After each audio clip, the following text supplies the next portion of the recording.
So Trump said on the campaign trail he wants to drain the swamp. You say, how can he do that when he picks billionaires to run Treasury and Commerce? Well, it doesn't mean that they won't seek reform just because they're billionaires. Trump likes billionaires. He likes having dinner with them. He feels comfortable, but his agenda is still his agenda. If they don't do what he wants, they won't last. We'll see. A victory so far for Trump, convincing Carrier to stay in Indiana and not send 1,000 jobs to Mexico. We don't know the details yet, but Trump can go on Twitter and brag about it, and the Carrier workers are happy.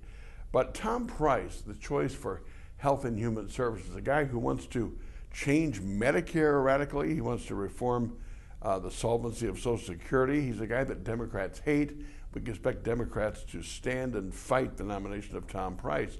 On Obamacare, Tom Price wants to throw that out too, do a lot more privatization, market reforms.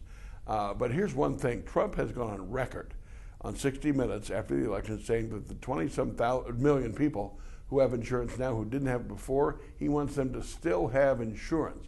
So is Trump going to be fighting tooth and nail with his own appointee? We'll see. But think about this. I mean, if they let 20 million people go without insurance, they won't win again. I mean, they know what's at stake. The Republican conference in the Senate, years before Obamacare, voted for the notion that people should not be denied insurance if they have pre-existing conditions. Sure, they didn't put their policy into practice, but they came and said that on the record. So you've got plans. The Heritage Foundation was the precursor to Mitt Romney's healthcare plan in Massachusetts, where everybody had to buy insurance.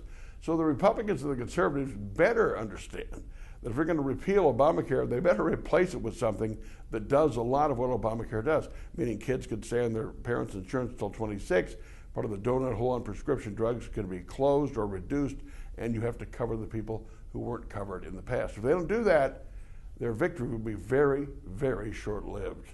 Those are my 2 cents. My 2 minutes are brought to you by Capital Consultants and Edge Construction. Mike Tuig and his staff can redo your kitchen, your basement, your bathroom, your staircase, make your home feel just like home. Talk about this and more tomorrow at 8 at MitchHenck.com. See you then.